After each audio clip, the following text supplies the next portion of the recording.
الرحمن الرحیم الحمد للہ رب العالمین والصلاة والسلام علی سید الانبیاء والمرسلین محمد وآلہ وصحبہ اجمعین اما بعد۔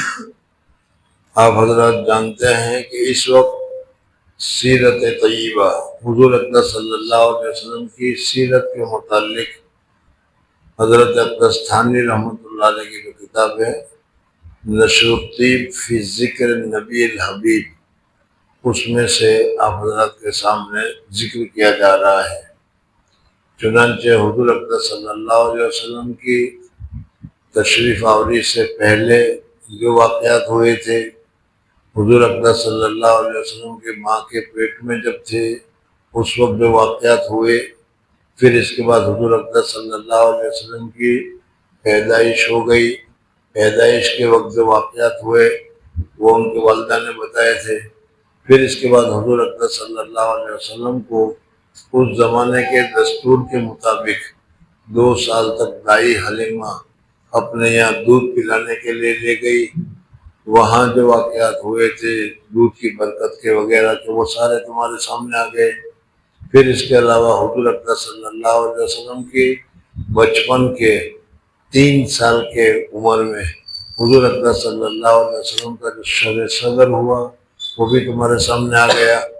پھر اس کے بعد حضور اقدس صلی اللہ علیہ وسلم 4-5 سال یا 6-7 سال کی عمر میں بچوں کے ساتھ بچے کھیل کود میں مصروف ہوتے تھے، اور حضور اقدس صلی اللہ علیہ وسلم کو کھیل کود سے کوئی رغبت نہیں تھی۔ اللہ تبارک و تعالیٰ نے دل میں سے یہ کھیل کود کا مادہ جو تھا وہی آپریشن کر کے نکال دیا تھا، وہ بھی تمہارے سامنے آ گیا۔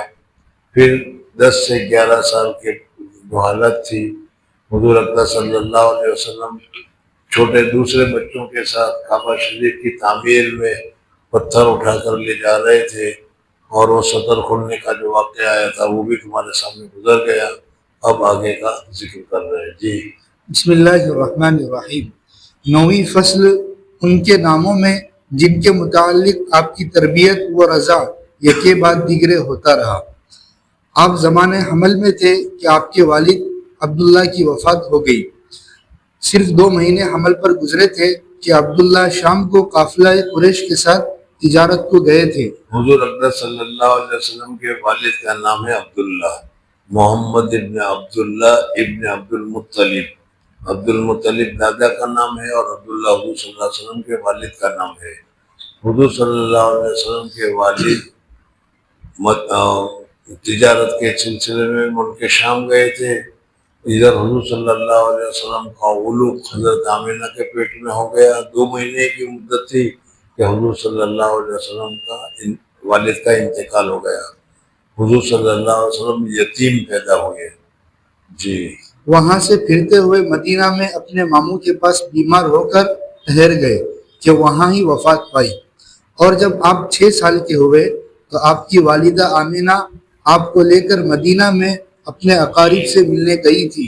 حضور صلی اللہ علیہ وسلم مکہ مکرمہ میں رہتے تھے۔ حضور صلی اللہ علیہ وسلم کے والد کا انتقال ہو گیا، اس وجہ سے حضور صلی اللہ علیہ وسلم کے جو دادا تھے وہ حضور صلی اللہ علیہ وسلم کی پرورش کرتے تھے۔ لیکن دادا عبد المطلب بھی بہت ہی اونچے درجے کے آدمی تھے، قریش کے بڑے سردار تھے، بڑا ان کا مقام تھا، لیکن ان کا انتقال ہو گیا۔ تو اس انتقال کے وقت انہوں نے اپنے ایک بیٹے دوسرے یعنی حضور صلی اللہ علیہ وسلم کے چچا حضرت علی رضی اللہ تعالیٰ عنہ کے والد ابو طالب کو حضرت عبد المطلب نے ذمہ دار ٹھہرایا کہ دیکھو یہ یتیم بچہ ہے، اس کی نگرانی کرنا، نگہداشت کرنا، حفاظت کرنا یہ تمہاری ذمہ داری ہے۔ حضرت عبد المطلب کا انتقال 6 سال کی مدت میں پھر ہو گیا، تو اس کے بعد حضرت ابو طالب نے حضور اقدس صلی اللہ علیہ وسلم کی پرورش کی، نگہداشت کی، اور بہت ہی اچھی طریقے سے حضور اقدس صلی اللہ علیہ وسلم کو انہوں نے رکھا۔ جی جب آپ 6 سال کے ہوئے تو آپ کی والدہ آمینہ آپ کو لے کر مدینہ اپنے اقارب سے ملنے گئی تھی۔ حضرت عبداللہ جن کے والد تھے، ان کے والد کا تو ابھی تم نے سنا کہ 2 مہینے کا حمل تھا، 2 مہینے کے حمل ہی کی حالت میں ان کا انتقال ہو گیا۔ اب اس کے بعد حضور صلی اللہ علیہ وسلم 6 مہینے کے بعد 7 مہینے کے بعد یتیم پیدا ہوئے. والدہ ان کو مدینہ منورہ میں لے کر رہ رہی تھی.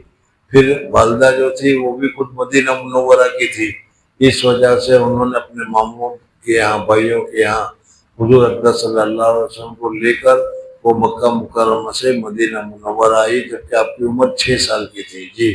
مکہ کو واپس آتے ہوئے پھر درمیان مدینہ میں رہنے کے بعد جب حضرت آمنہ رضی اللہ تعالیٰ عنہ حضور صلی اللہ علیہ وسلم کو لے کر مکہ جا رہی تھی کہ راستے ہی میں ان کا انتقال ہو گیا. جی. مکہ کو واپس آتے ہوئے درمیان مکہ و مدینہ کے موضع ابوا میں انہوں نے ابوا نام ایک جگہ ہے، اس ابوا میں حضرت آمنہ کا انتقال ہو گیا. آج کل حضرت آمنہ کے مزار پر جانے کے لیے بہت زیادہ جوش خروش رہتا ہے، پولیس کی پابندیاں بھی بہت ہیں. جی. اور اس وقت ایمن بھی ساتھ تھی.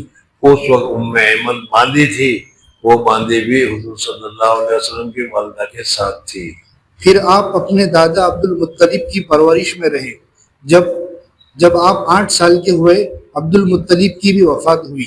دادا کے بھی 8 سال کی عمر تھی، اس 8 سال کی عمر میں عبد المطلب کی وفات ہو گئی. جی. اور انہوں نے ابو طالب کو آپ کی نسبت وصیت کی تھی، یعنی اپنے بیٹے کو، ان کے تو بیٹے ہیں ابو طالب حضرت علی رضی اللہ تعالیٰ عنہ کے والد ہیں، انہوں نے کہا تھا کہ دیکھو یہ بچہ جو ہے اس کا باپ نہیں ہے اور اس کی نگرانی کرنا، اس کی مدد کرنا، اس کی حفاظت کرنا بن باپ کا بیٹا ہے، وہ تمہاری ذمہ داری ہے.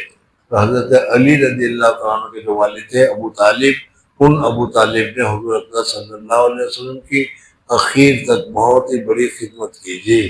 چنانچہ پھر آپ ان کی کفالت میں رہے یہاں تک کہ انہوں نے نبوت کا زمانہ بھی پایا اور 7 روز تک آپ نے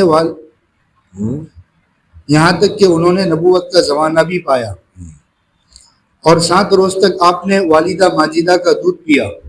پھر ایک 7 روز تک. دوسری بات ہے یعنی حضرت ابو طالب رضی اللہ تعالیٰ زبان پڑھا جاتا ہے، رضی اللہ تعالیٰ نہیں پڑھنا چاہیے. حضرت ابو طالب حضرت علی رضی اللہ عنہ کے والد ہیں. انہوں نے حضور صلی اللہ علیہ وسلم کی بہت ہی خدمت کی، بہت ہی ساتھ دیا، یہاں تک کہ حضور صلی اللہ علیہ وسلم 40 سال کی عمر میں نبی ہو گئے. حضرت ابو طالب جو تھے وہ حضور صلی اللہ علیہ وسلم کو جانچ رہے تھے، مان رہے تھے، سمجھ میں کہ یہ اللہ کے رسول ہے، بڑے نیک ہے. بڑی اشعار بھی انہوں نے کہے، بڑی تعریفیں بھی کی حضور صلی اللہ علیہ وسلم کی. لیکن جاننا اور ماننا 2 الگ الگ چیز ہے، سمجھ میں آنے. حضور اقدس صلی اللہ علیہ وسلم انتقال کے وقت ان کے پاس گئے اور کہا کہ چچا جو میں شریعت لے کر آیا ہوں، جو میں دین لے کر آیا ہوں تمہیں معلوم ہے، اس لیے کہ بہت سارے واقعات آئیں گے بھی، تم نے سنا بھی ہوگا کہ داہنے ہاتھ میں سورج رکھ دو، بائیں ہاتھ میں چاند رکھ دو، تو ابھی میں اس کو چھوڑنے والا نہیں. یاد آ گیا نا پورا، وہ ابو طالب کے سامنے ہوا تھا. بہرحال انہوں نے قبول نہیں کیا، پھر انتقال ہو گیا. جی. اور 7 روز تک آپ نے اب اس کے بعد کہ حضور اقدس صلی اللہ علیہ وسلم کی پیدائش ہو گئی. پیدائش کے بعد اپنی ماں کا حضور صلی اللہ علیہ وسلم نے کتنوں کا کس کا دودھ پیا. حضور اقدس صلی اللہ علیہ وسلم کی رضائی ماں کون کون ہے وہ تمہارے سامنے بیان کر رہے ہیں. ظاہر بات ہے کہ حضور صلی اللہ علیہ وسلم کی والدہ ماجدہ کا نام یاد ہی ہوگا، فاطمہ، آمنہ. اچھا، آمنہ، بی بی آمنہ. حضور صلی اللہ علیہ وسلم نے صرف 7 دن تک ان کا دودھ پیا، صرف 7 دن. اور 7 دن کے بعد تو پھر دائی حلیمہ آئی اور دائی حلیمہ ان کو لے گئی. ان کے علاوہ حضور اقدس صلی اللہ علیہ وسلم نے صوبیہ کا بھی دودھ پیا. صوبیہ یہ حبشی عورت تھی اور ابو لہب، تبت یدا ابو لہب والے حضور صلی اللہ علیہ وسلم کے چچا ہیں. اور حضور اقدس صلی اللہ علیہ وسلم کے یہ چچا جس وقت ان کو اطلاع دی گئی کہ تمہارے یہاں بھتیجا پیدا ہوا، ان کو اتنی خوشی ہوئی بھتیجے کے پیدا ہونے پر. عبداللہ تمہارے بھائی کا انتقال ہو گیا، ان کا انتقال، تو انہوں نے خوشی میں آ کر، بعض مرتبہ خوشی میں کوئی چیز ہم دے دیتے ہیں، تو اسی طریقے سے صوبیہ نامی حبشن ایک عورت تھی، خادمہ تھی، باندی تھی. یہ ابو لہب کی باندھی تھی. انہوں نے خود خوش میں آ کر جوش میں آ کر جب سنا کہ جاؤ میں نے تجھے آزاد کیا، یہ کہہ دیا اور وہ آزاد ہو گئی. اب یہ حضرت صوبیہ رضی اللہ تعالیٰ عنہ جو ہے جو باندھی تھی، حضور صلی اللہ علیہ وسلم نے اس کا بھی دودھ پیا. اس وجہ سے حضور صلی اللہ علیہ وسلم کی رضائی ماں یہ بھی ہو گئی. جی. اور 7 روز تک آپ نے والدہ ماجدہ کا دودھ پیا، پھر چند روز تک صوبیہ نے دودھ پلایا صوبیہ یہی جی جو ابو لہب کی آزاد کردہ لونڈی تھی. ابو لہب نے کہا کہ پہلے اس کی خوشی میں آزاد کر دیا. روایت میں آتا ہے کہ ابو لہب تو جہنم میں گیا. تبت یادا ابی لہب کیسی آیت نازل پورا قصہ میں معلوم ہے. تو وہ یہ کہتے تھے کہ صرف پیر کے دن ایک مرتبہ مجھے انگلی چوسنے کی اجازت ہے. انگلی کے ذریعے سے کہا جاؤ آزاد کیا تو ہے حضور صلی اللہ علیہ وسلم کو آزاد کرنے کی وجہ سے. تو ذرا سا میں چوس لیتا ہوں اور ذرا سی ٹھنڈک لگ جاتی ہے، ورنہ تو پیاس ہی پیاس. جی.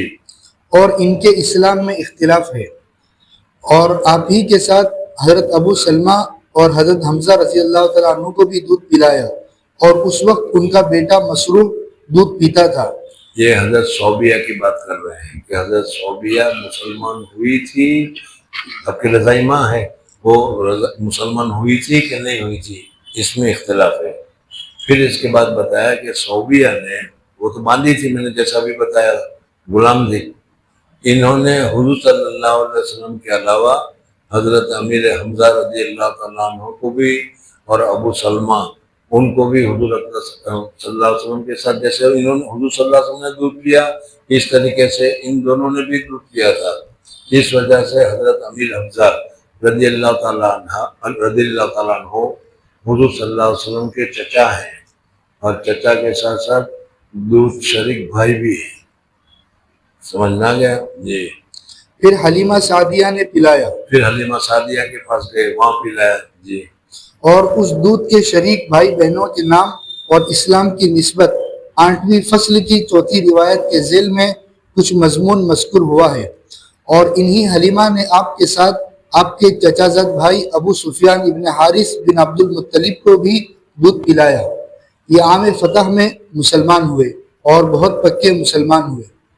حضرت ابو سفیان رضی اللہ تعالیٰ عنہ، سمجھنا گیا.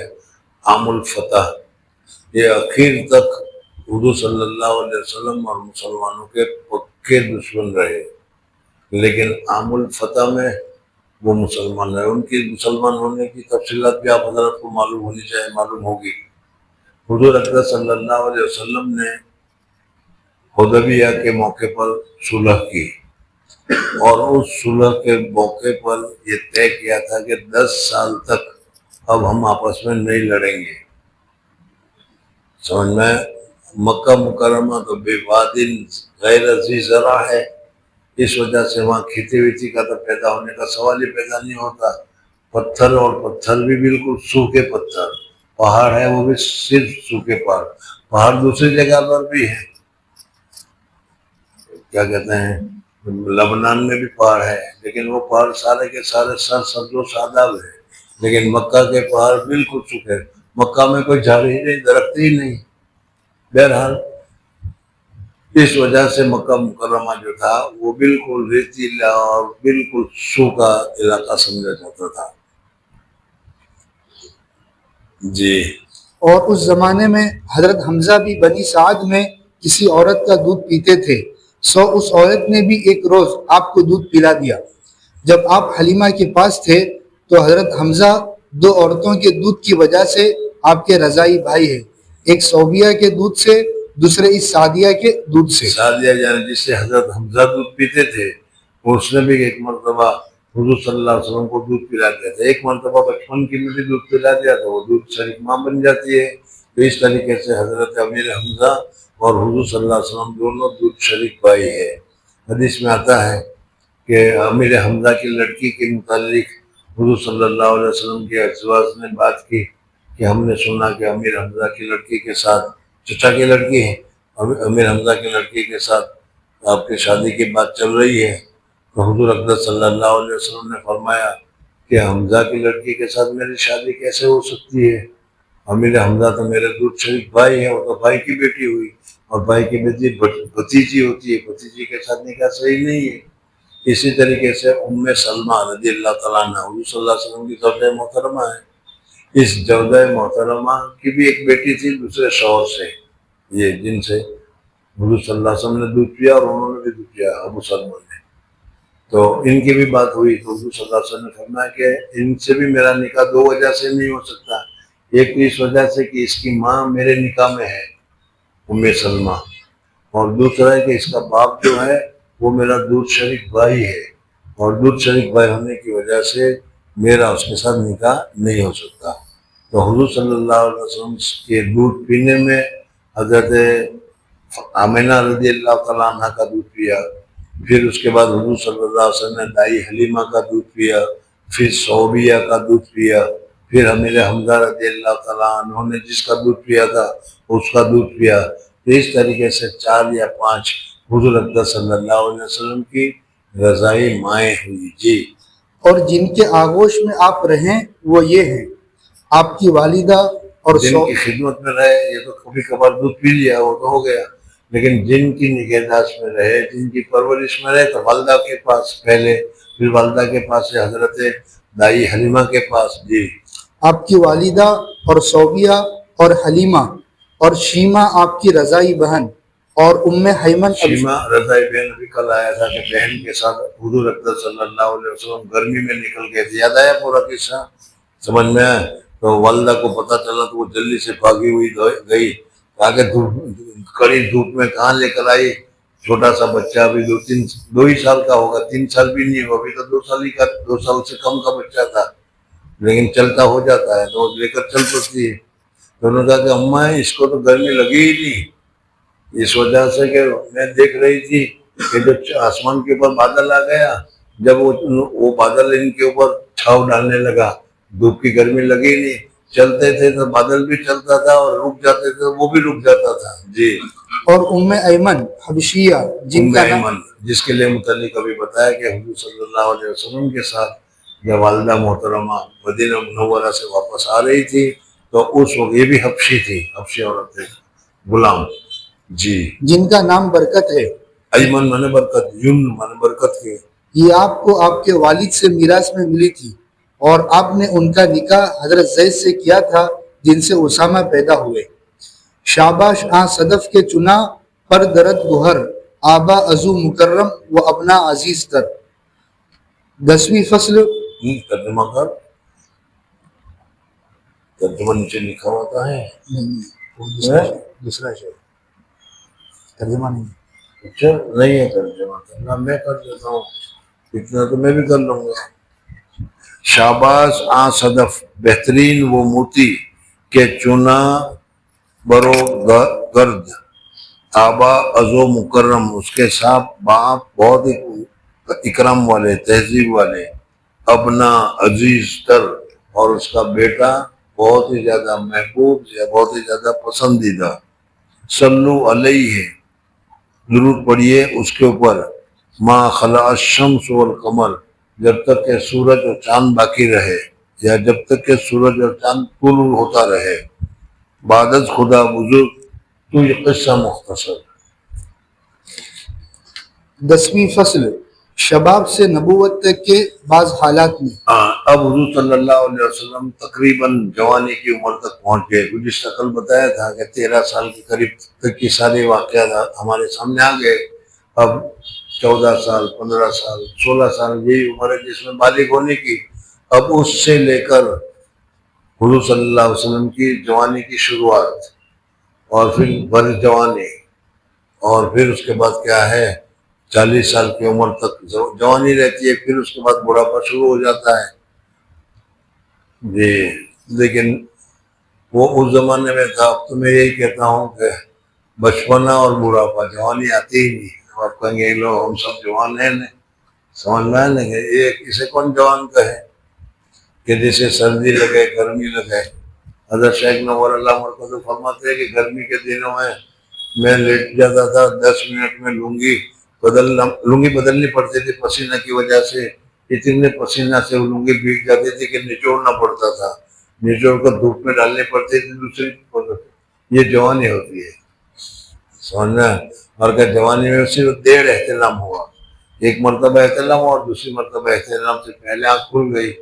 اور یہ تو روزانہ. جی اس لیے میں کہہ رہا ہوں کہ جوانی تو ہے ہی نہیں, بڑھاپا ہی ہے. بچپن اور بچپنا کے بعد بڑھاپا. جی پہلی روایت, جب آپ 14 یا 15 سال کے ہوئے اور بقول 20 سال کے ہوئے تو قریش اور قیس عیلان میں ایک لڑائی ہوئی. حضور اکرم صلی اللہ علیہ وسلم کی عمر مبارک 14 سال تھی, 15 سال تھی, یا اس سے کچھ آگے پیچھے تھا. اور عام متن یہ ہوتا ہے کہ بڑا آدمی چاہے بنے اس وقت سارے واقعات یاد ہوتے ہیں, لیکن ابتدائی جوانی میں یا ابتدائی بچپنے میں کوئی اس واقعات کو کسی کو معلوم ہی نہیں کہ آدمی کیا بنے گا. اس وجہ سے کوئی اس کے اوپر دھیان نہیں دیتا. حضور صلی اللہ علیہ وسلم کی عمر مبارک 14 سال سے 15 سال, 16 سال, 17 سال کے قریب ہوئی. ابتدائی جوانی کا وقت آ گیا تو اس وقت عربوں میں لڑائی ہوئی. اور عربوں میں لڑائی تو معمولی بات میں ہوا کرتی تھی.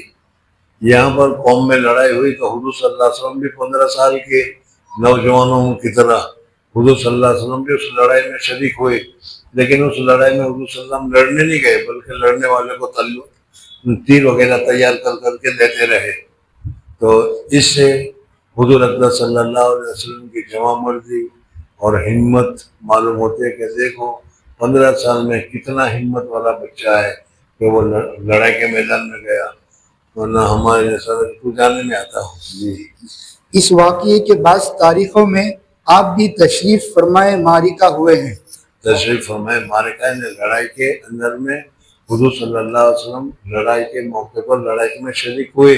لڑے نہیں ہیں لیکن لڑائی کی مدد کرنے کے لیے شریک ہوئے ہیں. جی اور آپ نے فرمایا ہے کہ میں نے اپنے اعمام کو عدو کے تیروں سے بچاتا تھا. ہاں, اپنے چچاؤں کو دشمن کے تیروں سے میں بچایا کرتا تھا. جی اور اس واقعے کا بڑا قصہ ہے.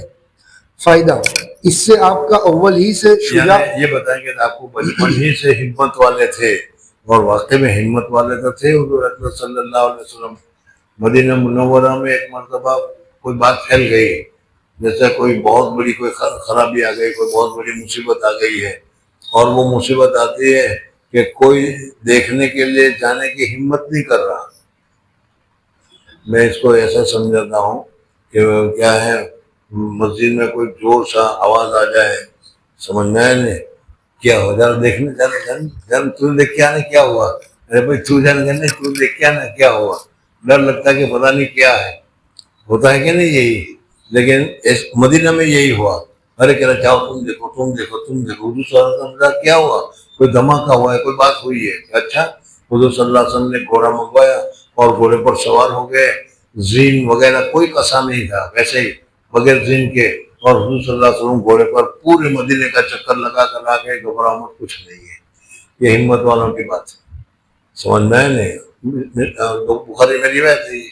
تو یہ ہمت حضور صلی اللہ علیہ وسلم کی بچپن ہی سے صاحب ہمت تھے, سمجھ میں. تمہاری طرح نہیں کہ جہاں تو پہلے جانے پہنچے ہو, کیا دروازہ پہ دیا, کوئی کھٹکا ہو جائے, کیا ہوا ہے, کوئی بم گرا ہے, کیا تو جانے ہو, چل. دوسری روایت, جب آپ 25 سال کے ہوئے, 25 سال کی عمر جو حضور صلی اللہ علیہ وسلم کی, یعنی اب پر جوانی کا زمانہ آ گیا جیسے آپ حضرات کی عمر ہے. جی تو حضرت خدیجہ بنت خویلد نے جو کہ قریش میں ایک مالدار بی بی تھی اور تاجروں کو اپنا مال اکثر مزاربت پر دیتی. یہ کہنا چاہتا ہے کہ حضور اکرم صلی اللہ علیہ وسلم کی عمر مبارک 25 سال تھی. حضور اکرم صلی اللہ علیہ وسلم کی 25 سال کی مدت میں بھی بہت سارے واقعات ہوئے, یہاں انہوں نے ذکر نہیں کیا, لیکن ان واقعات سے لوگوں میں یہ مشہور ہو گیا کہ حضور اکرم صلی اللہ علیہ وسلم صادق ہیں, حضور اکرم صلی اللہ علیہ وسلم امین ہیں, صادق الامین. سمجھ میں نہیں. جیسے حضرت شیخ الحدیث نور اللہ مرقدہ کو محمد زکریا کے نام سے کوئی نہیں پہچانتا تھا, شیخ الحدیث کہہ دیا تو سب کا سب پہچان لیا کرتے تھے. تو اسی طریقے سے حضور اکرم صلی اللہ علیہ وسلم کا نام صادق اور الامین. حضور صلی اللہ علیہ وسلم نے کبھی بھی جھوٹ نہیں بولا, سب کو معلوم تھا کہ یہ بچہ سچ بولتا ہے, اس لیے صادق اور امانت دار ہے. جس میں کبھی گڑبڑ وغیرہ نہیں کرتا۔ بہرحال حضور اکرم صلی اللہ علیہ وسلم صادق اور امین تھے، اس وجہ سے خدیجۃ الکبریٰ رضی اللہ تعالیٰ عنہ نے یہ مکہ مکرمہ کی بہت ہی اونچی مالدار بہترین عورت تھی۔ ان کی پہلے شادی ہوئی تھی، انتقال ہو گیا تھا شوہر کا، بہت سارے لوگ ان کے ساتھ شادی کرنے کے لیے تیار تھے، سمجھ میں؟ ظاہر بات ہے، عورت ہو، مالدار ہو، خوبصورت ہو، کون شادی کرنے کے لیے تیار نہ ہو؟ لیکن حضرت خدیجۃ الکبریٰ رضی اللہ تعالیٰ عنہ کسی کو تیار نہیں ہوتی تھی شادی کرنے کے لیے، سمجھ میں نہیں؟ بڑی پاکیزہ، بڑی صابرہ، بڑی اچھی، بڑی اونچی درجے کی عورت تھی۔ ایسے ایرے گہرے نتو خیرے سے کون شادی کرے، سمجھ میں؟ بہرحال حضرت خدیجۃ الکبریٰ رضی اللہ تعالیٰ عنہ مالدار عورت تھی اور خود تو نہیں جاتی تھی، لیکن 5,000 روپے تمہیں دیا، 5,000 روپے تمہیں دیا، 5,000 تمہیں دیا کہ بھائی یہ لے جاؤ، یہ قافلہ جا رہا ہے تو تم جاؤ ملک شام اور یہ 5,000 کا سامان بیچو اور وہاں سے دوسرا لے کر آؤ، اس طریقے سے تجارت کرو، جو کچھ نفع ہوگا تمہیں بھی ملے گا، ہمیں بھی ملے گا۔ اس طریقے سے پارٹنرشپ میں حضرت خدیجۃ الکبریٰ کام کرایا کرتی تھی، مالدار بھی تھی۔ اب جب حضور صلی اللہ علیہ وسلم کی عمر مبارک 25 سال کی ہو گئی تو اس وقت حضرت خدیجۃ الکبریٰ نے حضور اکرم صلی اللہ علیہ وسلم کو بلایا اور حضور اکرم صلی اللہ علیہ وسلم کو بلا کر کہا کہ میرا ارادہ یہ ہو رہا ہے۔ حضور صلی اللہ علیہ وسلم تو غریب تھے، حضور صلی اللہ علیہ وسلم یتیم تھے کہ نہیں؟ یتیم تو یتیم ہی ہوتا ہے بیچارہ، پھر غریب بھی تھے۔ قرآن پاک میں علم نشرح لک صدرک ووضعنا عنک وزرک عنک وزرک ووجدک ضالا فہدی، کہاں ہے آگے پڑھنے سے؟ ووجدک عائلا فاغنی، ہم نے تم کو عائل پایا، غریب پایا، پھر ہم نے تم کو مال دے کر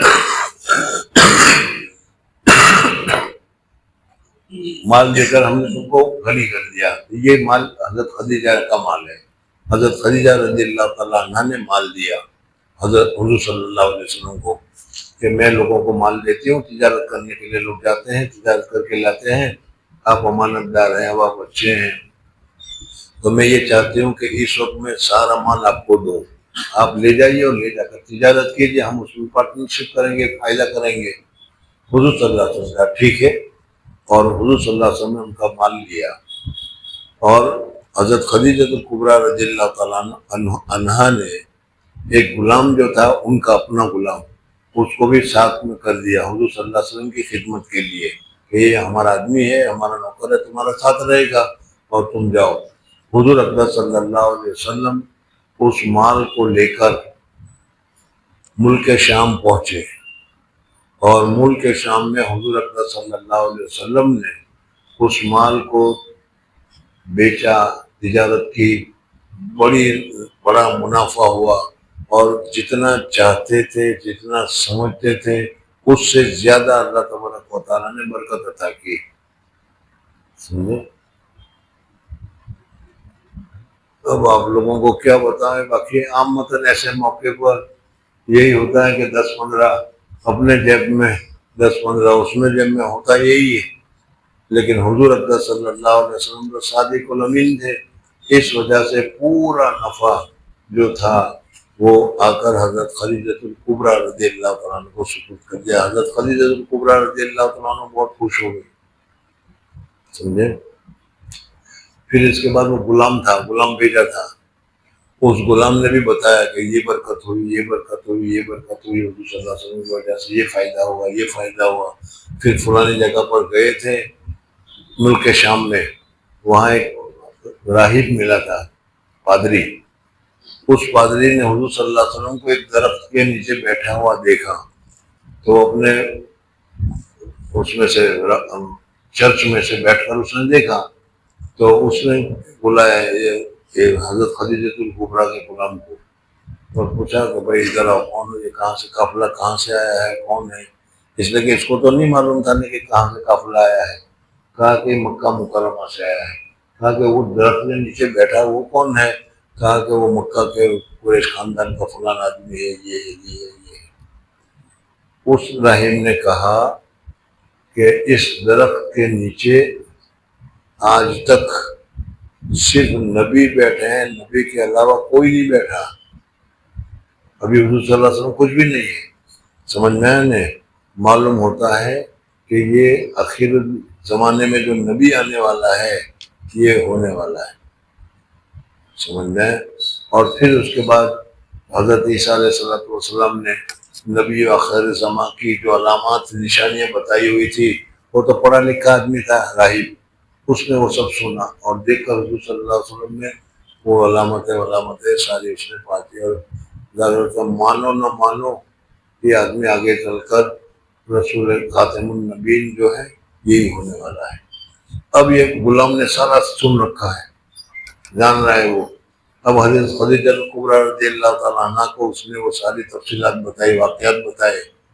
اب حضرت خدیجہ الکبریٰ رضی اللہ تعالیٰ عنہ کو بھی ہوا کہ واقعی میں اب حضرت خدیجہ الکبریٰ رضی اللہ تعالیٰ عنہ کا ایک چچا زاد بھائی تھا، سمجھ میں آیا نہیں، اور وہ حضرت خدیجہ الکبریٰ کے ساتھ ملتا جلتا بھی تھا، لیکن وہ کیا نام میں بھول گیا جی، اتنا آہستہ بولو کہ سمجھا ہی نہ۔ ورقہ ابن نوفل نہیں بول سکتے، ارقم نے نوفل، ورقہ حضرت ورقہ رضی اللہ عنہ۔ حضرت ورقہ جو ہے حضرت خدیجہ الکبریٰ کے چچا ہوتے ہیں، چچا یا چچا کے لڑکے ہوتے ہیں۔ ان کا بھی عجیب قصہ ہے۔ حضور اقدس صلی اللہ علیہ وسلم کا جو یہ دور ہے اس کو دور جہالت کہتے ہیں، یعنی حضرت عیسیٰ علیہ السلام سے لے کر 600 سال تک حضرت عیسیٰ علیہ السلام کو اللہ تعالیٰ نے آسمان پر اٹھا لیا، اس سے لے کر تقریباً 600 سال تک دنیا میں اللہ جل جلالہ و امن والوں نے کسی نبی کو نہیں بھیجا۔ حضرت عیسیٰ علیہ السلام آخری نبی، سمجھ میں ہے، اور یہودیوں کے تو وہ آخری نبی ہے۔ وہ لوگ چاہتے تھے کہ یہ بڑے نبی آنے والے ہیں، وہ بھی ہمارے اندر آتے، لیکن وہ تو حضرت اسماعیل میں آ گئے، مکہ مکرمہ میں آ گئے۔ بہرحال 600 سال تک درمیان میں پوری دنیا میں کوئی نبی نہیں، اور 600 سال تک دنیا میں رشد و ہدایت، دنیا میں نبوت کا نور نہ ہو تو ظلمت اور گمراہی کتنی ہوگی وہ تم جانتے ہو، سمجھ میں آ گیا۔ اسی وجہ سے اس دور کو دور جہالت کہتے ہیں۔ حضور اقدس صلی اللہ علیہ وسلم کو اللہ تبارک و تعالیٰ نے مکہ مکرمہ میں پیدا کیا، اور پیدا کرنے کے بعد ابھی 20 سال کی عمر ہے، ابھی زیادہ بھی نہیں، اور 20 سال کی عمر میں یہ حالات ہیں، بھائی بڑے اچھے آدمی ہیں، بڑا نیک ہے، صادق ہے، امین ہے، بس اتنا ہی، اور تو کچھ کہہ نہیں سکتے۔ لیکن اس نے بھی صادق اور امین کی حضور صلی اللہ علیہ وسلم نے ایک عزت کما لی تھی۔ ابھی عنقریب آئیں گے واقعات میں کہ اس زمانے میں، اور وہ یہ ہمارے اسکول کے پڑھنے کے زمانے میں، یہ اسکول میں ہم نے یہ واقعہ پڑھا تھا جو چوپڑیوں میں تھا، تو انہوں نے ساروں نے نکال دیا۔ وہ یہ تھا کہ کعبہ شریف کے بنانے کے وقت میں حجر اسود جو ہے، اس حجر اسود کو ایک خاص جگہ پر رکھا جاتا ہے۔ تو کعبہ شریف کی تعمیر ہوئی، اب وہ حجر اسود کو رکھنا ہے، اور جب حجر اسود کو رکھنا تھا تو سارے پٹیلیے، سارے چودھری ہم رکھیں گے، ہم رکھیں گے، ہم رکھیں گے، اور وہاں ذرا سی بات یہ ہوئی تو تلوار نکل آتی تھی، سمجھ میں آیا نہیں۔ اب اس پتھر کے رکھنے میں پریشانی ہوئی کہ بھائی اب میں بھی اٹھاؤں گا، وہ کہتا میں، تو کیوں اٹھائے گا؟ ارے میں خاندان کا بڑا ہوں، یہ اٹھاؤں گا۔ ارے تو کیوں؟ ہمارا قبیلہ سب سے بڑا ہے۔ وہ چل پڑی۔ پھر آخر میں یہ طے ہوا کہ سب صبح سویرے، آئندہ کل صبح سویرے جو آدمی سب سے پہلے حرم میں داخل ہو، وہ جو فیصلہ کرے وہ سب کو ماننا پڑے گا، سمجھ میں آئے نہیں؟ جو سب سے پہلے حرم میں داخل ہو اور وہ فیصلہ کرے وہ خود اٹھا کر رکھ دے، وہ جس سے پتہ وہ جو کہے وہ ماننا پڑے گا، وہ سب نے طے کر لیا کہ ٹھیک ہے۔ اللہ کا کرنا ایسا ہوا کہ سب سے پہلے حضور اقدس صلی اللہ علیہ وسلم نے حرم میں قدم رکھا، بس حرم میں قدم رکھتے ہی سارے کے سارے لوگ خوش ہو گئے، صادق الامین پہلے داخل ہوئے، حضور صلی اللہ علیہ وسلم پہلے داخل ہوئے، یہ جو فیصلہ کریں گے۔ عزت تھی، احترام تھی۔ میں یہ بتانا چاہ رہا تھا کہ ابھی نبی نہیں ہے، لیکن مکہ کے لوگوں میں، اونچے لوگوں میں، مکہ کے لوگوں میں، اچھے لوگوں میں، مکہ کے لوگوں میں، بڑے لوگوں میں، مکہ کے لوگوں میں، عزت والے لوگوں میں حضور صلی اللہ علیہ وسلم کا شمار ہو رہا ہے، سمجھنا گے۔ اور حضور اکرم صلی اللہ علیہ وسلم نے فیصلہ بھی بڑا معقول کیا۔ حضور اکرم صلی اللہ علیہ وسلم نے کہا کہ اچھی بات ہے، کام کرو، ایک چادر لاؤ۔ وہ چادر لائی گئی۔ حجر اسود ایسا چھوٹا ہی ہے، تمہیں معلوم ہونا چاہیے، ابھی تو اور چھوٹے چھوٹے ہو گئے، اتنا ہو گیا ہے۔ ابھی جو کالا دکھتا ہے نا، وہ کالا پورا حجر اسود نہیں ہے، اس میں حجر اسود کے ٹکڑے ہیں، یوں ہاتھ لگاؤ گے تو تمہیں لگے گا کہ یہ ٹکڑا ہے، یہ ٹکڑا ہے، یہ ٹکڑا ہے، سمجھ میں آئے نہیں؟ خیر، تو اس زمانے میں حضور اکرم صلی اللہ علیہ وسلم نے وہ چادر بچھوائی۔ چادر بچھانے کے بعد حجر اسود کا جو اصل ٹکڑے تھے، اس ٹکڑے کو وہ چادر میں رکھا، اور چادر میں رکھنے کے بعد جتنے پٹیلیے تھے، جتنے چودھری تھے بڑے بڑے، ان سارے چودھریوں کو کہا کہ ایک ایک چادر کا کونا پکڑو، سب کے سب، اور سب پکڑ کر اٹھاؤ، اور اٹھا کر کعبہ شریف تک لاؤ، تاکہ تم سب کو کعبہ شریف تک لانے کا شرف حاصل ہو جائے۔ راضی ہو گئے، سمجھنا گیا؟ وہاں رکھا، اور وہاں رکھنے کے بعد پھر حضور صلی اللہ علیہ وسلم نے کہا کہ تم لوگوں نے مجھے سب کا امیر بنایا تھا، میری بات تم لوگوں نے مانی، جی چلو اب میں تمہاری سب کی طرف سے میں اس کو حجر اسود کو لگا رہا ہوں، اور حضور صلی اللہ علیہ وسلم نے خود لگا دی۔ سارا جھگڑا ختم ہو گیا۔ یہ ابھی تو 25 سال سے پہلے کی بات ہے۔ تو حضور صلی اللہ علیہ وسلم کا وقار اور عزت قوموں میں تھی، یقین تھے، سب کچھ تھا، لیکن اخلاق، عادات، طریقہ، سچ بولنے کا اہتمام، وعدہ کو پورا کرنے کا اہتمام، غریبوں کو مدد کرنے کا اہتمام وغیرہ بہت سارے اخلاق تھے جو حضور صلی اللہ علیہ وسلم میں تھے۔ اس وجہ سے حضور صلی اللہ علیہ وسلم کی لوگوں میں بہت زیادہ عزت تھی، احترام تھا، سمجھ میں آیا؟ حضرت خدیجہ کبریٰ رضی اللہ تعالیٰ عنہ کے ورقہ بن نوفل، ان کے چچا زاد بھائی، تو میں قصہ کچھ بتا رہا تھا، نکل گیا اور آگے قصہ ورقہ بن نوفل کا بتا رہا تھا کہ ورقہ بن نوفل بھی وہاں مکہ مکرمہ میں رہتے تھے، حضرت خدیجہ کبریٰ رضی اللہ تعالیٰ عنہ کے چچا زاد بھائی تھی۔ یہ اس زمانے میں کچھ لوگ، زمانہ جاہلیت تھا، اور کیا ہے، جس کا جی چاہے، جو چاہے، جس طرح چاہے اس کی عبادت کرتے تھے۔ بہت سارے واقعات ملتے ہیں کہ وہ راوی یوں کہتے ہیں کہ ہم جنگل میں کھیت جاتے تھے، سفر وغیرہ میں جاتے تھے، تو وہ ہر جگہ ہمارا خدا ہمارے ساتھ تھوڑا ہوتا تھا، ارے مورتی وورتی ہمارے ساتھ تھوڑی ہوتی تھی۔ جب عبادت کرنے کا ارادہ ہوتا تھا تو ریت جمع کرتے تھے، اس کے بعد اونٹ کا دودھ ڈال لیتے تھے، وہی ہمارا بھگوان بن جاتا تھا، اسی کی ہم سے کرتے۔ یہی ہوتا ہے، آج کل نہیں دیکھتے جہاں پتھر مل گیا اسی پتھر کو پوجا کرنا شروع کر دیا، یہی ہوتا ہے وہ۔ تو اس وجہ سے بعض لوگ ایسے بھی تھے کہ اس زمانے میں بھی حق پر تھے، حق کے تلاش میں تھے، ان میں حضرت ورقہ بن نوفل بھی تھے۔ ورقہ بن نوفل مکہ سے نکلے، اور ان کے ساتھ ایک دوسرے بھی آدمی تھے، وہ بھی نکلے اور گئے، ملک شام گئے، اور دوسری جگہ پر گئے جہاں یہود رہتے تھے، جہاں نصرانی رہتے تھے، اور ان کو جا کر انہوں نے کہا کہ دیکھو بھائی، ہم دین حق کی تلاش میں آئے ہیں، اس لیے کہ دین حق پر ہمیں عمل کرنا ہے۔ اب تم ہمیں بتاؤ کہ تمہارا دین حق ہے کہ نہیں، اور ہم اس کے اوپر عمل کریں تو کر سکتے ہیں یا نہیں۔ یہ نصرانی کے پاس گئے، یہودیوں کے پاس گئے، تو یہودیوں نے کہا کہ ٹھیک ہے، لیکن کچھ آپ کو لعنت برداشت کرنی پڑے گی. تو انہوں نے کہا کہ بھائی ہم لعنت برداشت کرنے سے بچنے ہی کے لیے تو حق تلاش کر رہے ہیں کہ اللہ کے عذاب سے ہم بچیں, اللہ کی گرفت سے ہم بچیں, اسی لیے تو ہم دین حق کو تلاش کرنے کے لیے آئے ہیں. پھر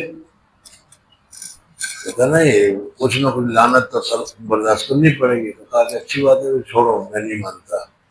یہ اس کے کیا کہتے ہیں یہودیوں کے پاس سے چلے گئے, نصارہ کے پاس گئے کہ نصارہ کے پاس کہ بھائی مجھے دین حق کی تلاش میں آیا ہوں, کون سا دین آج کل حق ہے تمہیں بتاؤ.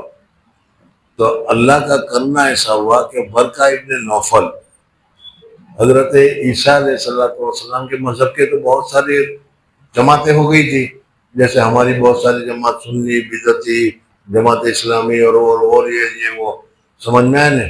تو اسی طریقے سے حضرت برقہ کسی اصل عیسیٰ علیہ السلام کا جو صحیح مذہب تھا اس کے پاس پہنچ گئے, اور انہوں نے کہا کہ یہ مسلمان وہ نصرانی ہو گئے, اور نصرانی ہو کر انہوں نے زبان بھی سیکھ لی, اور ابھی عبرانی بھی سیکھ لی, پوری کتاب بھی سیکھ لی, اور ان کے بڑے عالم بن گئے. اور ان میں اس زمانے میں دین کی حفاظت, دین کی نشر و اشاعت جیسے آج کل کے زمانے میں, اس زمانے میں علماء کے ذمے تھی. تو حضرت برقہ ابن نوفل کیا ہے کتابوں کو لکھتے تھے, عربی میں لکھتے تھے, عبرانی میں, دوسری زبان بھی جانتے تھے, عبرانی میں لکھتے تھے, اور لکھ کر کتابوں کو شائع کیا کرتے تھے. یعنی دوسرے لفظوں میں وہ کافر مشرک نہیں تھے, سمجھ میں آنے, دین حق کے پرستار تھے. خدیجہ رضی اللہ تعالیٰ عنہ کے چچا بھائی تھے, چچا بھائی بہن کی باتیں ہوتی رہتی ہے. اب ان کے آپس میں ذرا زیادہ باتیں ہونے لگی کہ بھائی یہ محمد ہے, ان کے اخلاق ایسے ہیں, ایسے ہیں, ایسے ہیں, ایسے ہیں, ایسے ہیں, سمجھنا. اور وہ ہمارا جو غلام تھا ان کے ساتھ تجارت میں گیا, اس نے وہاں یہ واقعہ سنا, یہ واقعہ سنا, یہ واقعہ سنا, یہ واقعہ سنا. باتیں ہوتی ہیں کہ نہیں, جیسے اپنوں میں بھی باتیں ہوتی ہیں. تو اس وقت ورقہ نے کہا کہ بہن حضرت عیسیٰ علیہ السلام کی کتابوں کی جو تعلیم ہے وہ میں نے حاصل کی ہے, میں نصرانی ہوں, اور مجھے اس کتابوں سے معلوم ہے کہ حضرت عیسیٰ علیہ السلام نے ایات من بعد اسمہ احمد, حضرت عیسیٰ علیہ السلام نے کہا کہ آخری زمانے میں نبی پیدا ہونے والا ہے. سمجھ میں آیا. مجھے یوں لگ رہا ہے یہ ساری حالات کو دیکھ کر کہ آخری زمانے والا جو نبی پیدا ہونے والا ہے یہی محمد ہے. ابھی کچھ نہیں ہے, لیکن آثار اور نشانیاں یہ بتا رہی کہ یہ آگے چل کر محمد ہی ہونے والے ہیں. اس وجہ سے حضرت خدیجۃ الکبریٰ رضی اللہ تعالیٰ عنہ کا دل اور مائل ہوا, سمجھ میں. اور انہوں نے حضرت خدیجۃ الکبریٰ نے خود حضور اکرم صلی اللہ علیہ وسلم سے شادی کی درخواست پیش کی. 60 سال کی بڑھیا, سمجھ میں آئے, لیکن باعزت, اچھی مالدار, اچھی قسم کی عورت تھے. حضور صلی اللہ علیہ وسلم سے کہا کہ میں آپ سے شادی کرنا چاہتی ہوں. حضور صلی اللہ علیہ وسلم نے کہا کہ میرا چچا جان وغیرہ جو ہے وہ مجھے لک آفٹر کرتے ہیں, تم ہوتے کہ چلو چلتے ہیں. میں نے کہا تم کو اگر کوئی کہے گا کہ چلو چلتے ہیں, کورٹ میں پہلے ہی پہنچ جاتے ہیں. حضور صلی اللہ علیہ وسلم نے کہا کہ نہ, میں اپنے چچا جان وغیرہ سے میں بات کرتا ہوں. چچا جان وغیرہ سے بات کی, چچا جان نے بھی کہا کہ بہت اچھا ہے. حالانکہ 25 سال کا نوجوان بالکل, سمجھ میں. اور پھر حضرت ابو طالب وغیرہ نے حضور صلی اللہ علیہ وسلم کا خطبہ پڑھا, نکاح پڑھا, اور حضرت خدیجہ رضی اللہ تعالیٰ عنہ کے ساتھ نکاح ہو گیا. بس پھر خدیجہ کے ساتھ نکاح ہونے کے بعد تو تاریخ واضح ہی ہے. ابھی اتنا یاد رکھو, اتنا کیا کہہ رہے ہیں وہ دیکھو. جب آپ صلی اللہ علیہ وسلم 25 سال کے ہوئے تو حضرت خدیجہ بنت خویلد نے جو کہ قریش میں ایک مالدار بیوی تھی, قریشی تھی, مالدار تھی, اونچے خاندان کی تھی, خوبصورت تھی, اچھی تھی, مشہور تھی. زمانے میں بڑی اونچی مال دے کر لوگوں کو تجارت کے لیے بھیجا کرتی تھی، سب کچھ تھا جی. اور تاجروں کو اپنا مال اکثر مال مزاربت پر دیتی رہا. مضاربت پر، بھاگیہ پر، پارٹنرشپ پر لے کر جو میرا 5,000 روپے لے جاؤ، تجارت کرو، جو کچھ کما ہوگا اس میں آدھا تمہارا، آدھا میرا، پاؤ تمہارا، آدھا میرا، اس طرح اس کی مضاربت کرتا ہے. آپ کے صدق و امانت و حسن معاملہ و اخلاق کی خبر سن کر آپ سے اب یہ چار جملے اس نے کہے، پھٹافٹ پڑ گیا. یہ سمجھ میں آئے. وہ ملک شام گئے. ملک شام جا کر حضور صلی اللہ علیہ وسلم نے تجارت کی. تجارت بھی کتنے اچھے طریقے پر کی، تجارت کتنے بہترین طریقے پر کی. وہ یہ جو غلام ہے، وہ غلام سارا دیکھ رہا تھا. وہ آ کر سارا اس نے خدیجہ کو بتایا اور کہا کہ اس میں یہ فائدہ ہوا، یہ فائدہ ہوا، اس نے اس کے ساتھ ایسے کیا، ایسے کیا. صداقت، ادھر تجارت کی جو مہارت، وہ ساری حضور صلی اللہ علیہ وسلم کی ہوشیاری گویا کہ دکھلائی اس نے جی. آپ کے صدق و امانت و حسن معاملہ و اخلاق کی خبر سن کر آپ سے درخواست کی کہ میرا مال مزاربت پر شام کی طرف لے جائے. یعنی حضرت خدیجہ کبریٰ نے خود حضور صلی اللہ علیہ وسلم سے کہا کہ بھائی میں لوگوں کو دیتی ہوں مال تھوڑا تھوڑا، اس وقت میں میرے پاس جو مال ہے 1 لاکھ 1.5 لاکھ مثلا، وہ سارا مال میں آپ کو دیتی ہوں. آپ وہ سارا مال لے جائیے ملک شام میں اور خوب تجارت کیجئے. جو نفع ہوگا آدھا تمہارا، آدھا میرا. مفت میں نہیں کام کرانا جی. اور میرا غلام میسرہ، میرا غلام جس کا نام میسرہ تھا، وہ میں آپ کو ساتھ میں دیتی ہوں. وہ آپ کا ساتھ دے گا، آپ کے ساتھ رہے گا، آپ کی نصرت کرے گا، آپ کی مدد کرے گا. تو میسرہ کو ساتھ بھیجا جی. آپ نے قبول فرمایا یہاں تک کہ آپ شام میں پہنچے. حضور اکبر صلی اللہ علیہ وسلم مکہ مکرمہ سے سفر کر کے، وہ 2 سال میں 2 سفر ہوتے تھے ان کو. لِإِلَافِ قُرَيْشٍ إِيلَافِهِمْ رِحْلَةَ الشِّتَاءِ وَالصَّيْفِ. ایک سردی میں سفر ہوتا تھا. وہ سردی میں جو سفر ہوتا تھا وہ یمن کی طرف ہوتا تھا، اس لیے کہ یمن میں گرمی ہے. تو وہ گرمی کے دنوں میں وہ ہوتا تھا. اور ملک شام کا جو سفر ہے اس میں ٹھنڈی بہت زیادہ پڑتی ہے.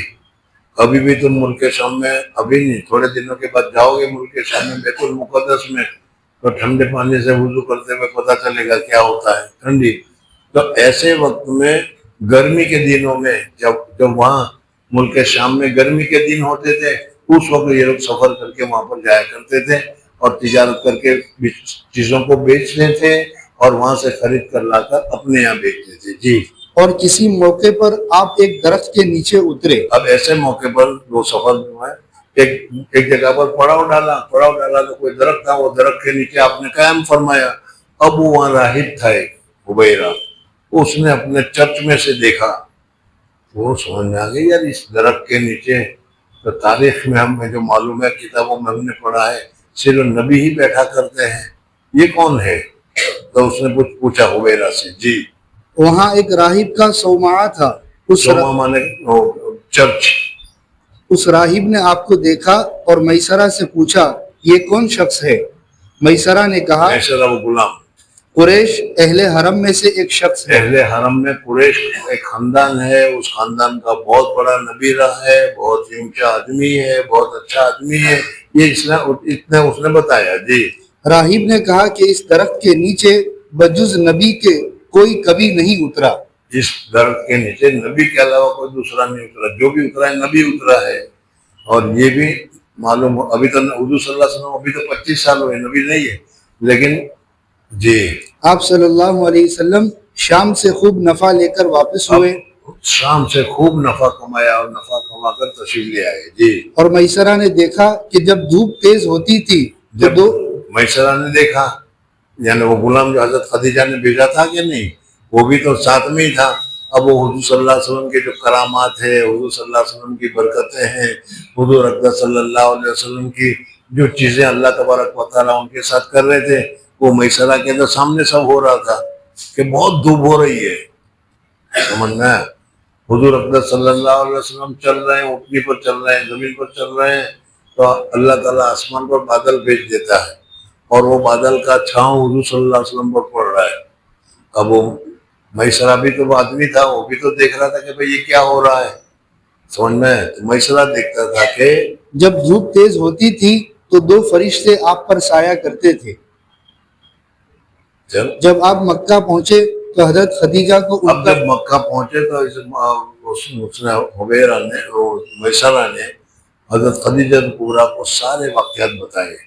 ایک تو یہ بتایا کہ تجارت بڑی شاندار ہوئی، دوسرے کو اگر مال دیا ہوتا تو 1 لاکھ کا نفع ہوتا، یہ تو 2 لاکھ کا نفع ہوا ہے، نفع بھی زیادہ ہوا ہے، اور تجارت کا کام بھی انہوں نے بڑی عقل مندی کے ساتھ کیا ہے، وہ سب کچھ بتایا. پھر اس کے علاوہ یہ جو حبیرہ نے جو بتایا تھا، راہب نے بتایا تھا، وہ بھی بتایا. پھر انہوں نے یہ دیکھا کہ وہ بادل آ جاتا تھا، فرشتے آتے تھے، بادل آ جاتا تھا، اور حضور صلی اللہ علیہ وسلم پر دھوپ نہیں پڑتی تھی وغیرہ وغیرہ.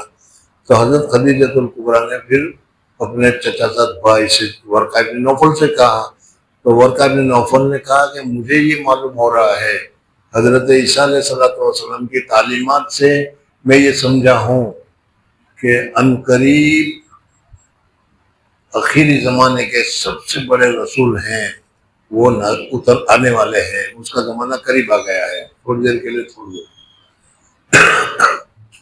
آپ حضرات نے پتہ نہیں سنا ہوگا یا نہیں، لیکن یہ بھی آپ جانتے ہیں کہ قیامت کے قریب میں دجال آنے والا ہے، اور اخباروں میں ابھی سے آنا شروع ہو گیا کہ اس سال 24 میں 25 میں دجال آ رہا ہے، یہ آ رہا ہے، یا سن رہے ہوں گے کہ نہیں، اور مان بھی رہے ہوں گے کہ دجال آنے والا ہے. لیکن آئندہ مہینے میں آئے گا، آئندہ سال آئے گا، یہ کوئی ضروری نہیں، یہ سب جھوٹ چل رہا ہے. خیر جو بھی ہو سکتا ہے آ بھی جائے، لیکن علامات اتنی ہے کہ وہ. تو اسی طریقے سے اس نے کہا ورقہ بن نوفل نے کہ میں عالم ہوں، اور ساری نشانیوں کو میں دیکھ رہا ہوں کہ بالکل حضور صلی اللہ علیہ وسلم کی تشریف لانے کا زمانہ، یعنی نبی آخر زمان کا جو زمانہ حضرت عیسیٰ نے بتایا ہے وہ آنے والا ہے. اور یہ لگ رہا ہے کہ شاید یہی ہو، لیکن ابھی تک یقین سے تو نہیں کہہ سکتا نہیں کہ یہی ہوں گے. تو یہ حضرت خدیجہ کے دل میں یہ بات بیٹھ گئی، اور حضرت خدیجہ نے کہا پھر، اور ان کو اور بہت سارے دوسرے لوگوں نے حضرت خدیجہ کبریٰ رضی اللہ تعالیٰ عنہ سے شادی کا پیغام دیا تھا، لیکن حضرت خدیجہ کبریٰ نے رد کر دیا تھا، میں نہیں کرنا چاہتی شادی. اور یہاں خود حضرت خدیجہ کبریٰ نے شادی کا پیغام دیا. جی جب آپ صلی اللہ علیہ وسلم مکہ پہنچے تو حضرت خدیجہ کو ان کا مال سپرد کیا. تو یہ پہلا کام دیکھا کہ جو وہ جتنا نفع کمایا تھا سارا کا سارا دے دیا، سمجھ میں کچھ اس میں سے غدر بدھ نہیں کیا. جی دیکھا کہ دگنا یا اس کے قریب نفع ہوا، دگنے سے زیادہ نفع ہوا. یہ تو آپ کے صدق و امانت کی بین دلیل تھی، ورنہ تو عامتاً جاتے ہیں تو کچھ نہ کچھ.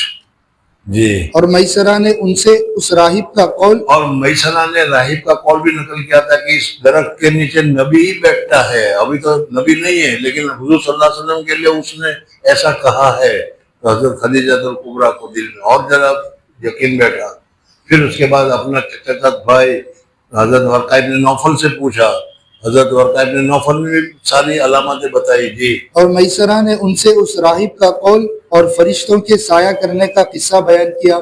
حضرت خدیجہ نے ورقہ بن نوفل سے، جو کہ ان کے چچا زاد بھائی اور عیسائی مذہب کے بڑے عالم تھے، مکہ مکرمہ میں تو کفارہ رہتے تھے، 307 بوٹ والے رہتے تھے، لیکن ان میں بھی کچھ ایسے آدمی تھے جو کفر شرک سے بچے ہوئے تھے. ایک یہ تھے، پھر یہ تو نصرانی ہو گئے. میں نے درمیان میں ان کے قصے میں بتایا تھا کہ دوسرا ایک آدمی نفیل نامی ان کے ساتھ نکلا تھا، وہ بھی دین حق کی تلاش میں نکلا تھا. سمجھ میں جو بھی دین حق کی تلاش میں نکلا تھا، وہ بھی جب یہودیوں کے پاس گیا تو انہوں نے کہا کہ کچھ تو لعنت اٹھانی پڑے گی. نصرانیوں کے پاس گیا تو بھی کہا کہ کچھ تو لعنت تمہیں بھی اٹھانی پڑے گی. حضرت عیسیٰ کو کہا بھائی میں تو لعنت سے بچنے کے لیے کر رہا ہوں. تو کہا پھر دین حنیف اختیار کرو.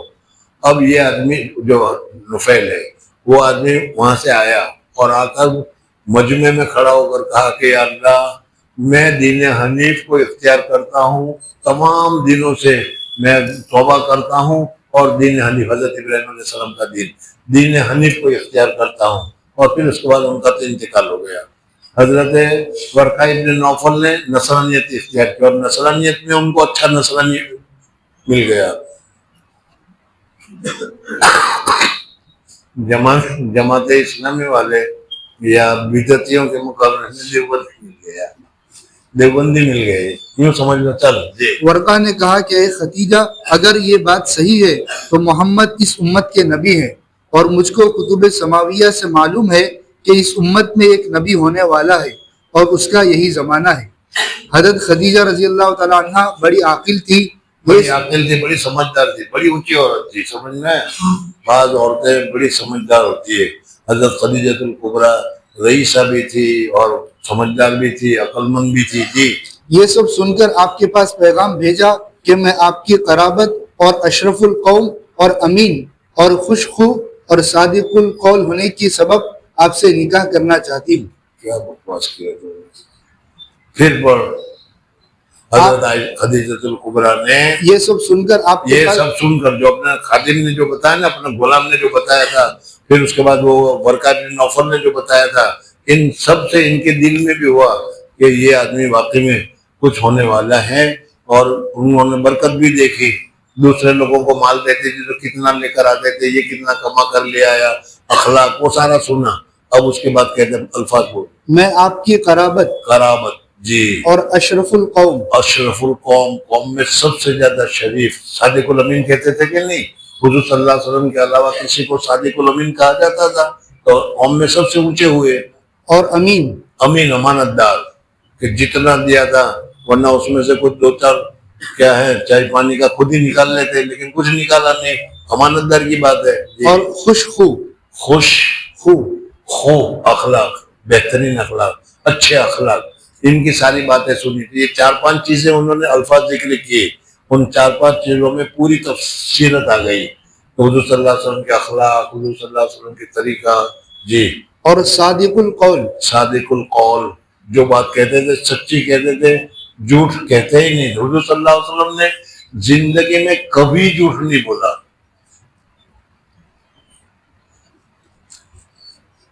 اور حضور اکرم صلی اللہ علیہ وسلم کی امت زندگی میں کبھی میں نہیں کہتا، آپ جو کچھ کہے آپ کہہ سکتے ہیں۔ ڈرنا چاہیے، سوچنا چاہیے کہ دیکھو ہمارے نبی نے زندگی میں کبھی اپنے لیے بھی، دوسرے کے لیے بھی، دنیا کے لیے بھی، دین کے لیے بھی کبھی جھوٹ نہیں بولا، سمجھ میں؟ ایسے ہمارے نبی ہے اور ایسے نبی کے ہم امت ہے، پھر ہم کیوں جھوٹ بولے؟ اور ہمارا اب تو کام یہی ہے کہ سارا کام ہمارا جھوٹ ہی جھوٹ پر ہوتا ہے۔ جھوٹ سے توبہ کرنی چاہیے، جھوٹ گناہ کبیرہ ہے جی۔ آپ سے نکاح کرنا چاہتی ہوں۔ آپ خدیجہ نے کہہ دیتا ہوں، خود ہی پیغام دے دیا، سمجھ میں جی۔ آپ نے اپنے اعمام سے ذکر کیا، اور حضور صلی اللہ علیہ وسلم نے اپنے چچاؤں سے، باپ تو تھے نہیں، اپنے چچاؤں سے کہا کہ بھائی خدیجہ الکبریٰ، کتنا باقی ہے؟ دو سطر جلدی پڑھ۔ اور ان کے اہتمام سے نکاح ہو گیا۔ اور پھر حضور صلی اللہ علیہ وسلم کا اپنے ابو طالب نے خطبہ پڑھا، خطبہ پڑھ کر نکاح ہو گیا، اور حضور صلی اللہ علیہ وسلم کی عمر 25 سال اور حضرت خدیجہ الکبریٰ رضی اللہ تعالیٰ عنہ کی عمر 15 سال بڑی اپنے سے۔ سبحان اللہ و بحمدہ، سبحانک اللہم و بحمدک، نشہد ان لا الہ الا انت، نستغفرک و نتوب الیک۔ انشاءاللہ اس بات کو پھر آئندہ کل کو دیکھیں گے۔